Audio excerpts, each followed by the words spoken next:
আপনি দেখছেন news now, আমরা জানি কোনটা খবর।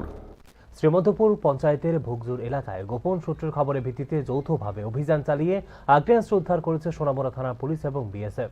অভিযান চলাকালে বাবুল মিয়া ও তার স্ত্রী মোর্শেদা বেগম প্রথমে ধস্তাধস্তি করেন পুলিশের সঙ্গে, পরে পুলিশের দ্রুত তৎপরতা আটক করা হয় উভয়কেই। তল্লাশিতে বাবুল মিয়ার বাড়ি থেকে উদ্ধার করা হয় আগ্নেয়াস্ত্র ও কার্তুজ। ধৃতদের বিরুদ্ধে যথাযথ আইন অনুযায়ী ব্যবস্থা গ্রহণ করে ঘটনার সঙ্গে যুক্ত অন্যদের খুঁজে বের করার জন্য তদন্ত অব্যাহত থাকবে বলে জানিয়েছে পুলিশ।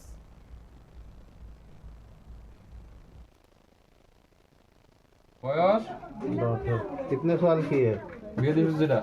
17 और दूसरा बच्चा बयस कत 32।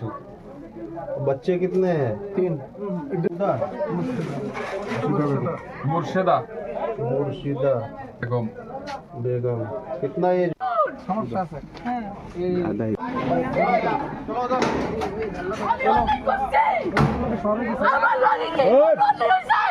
এটার লগে শহর হয়ে গেছে।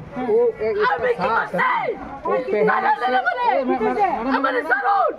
ম্যাডাম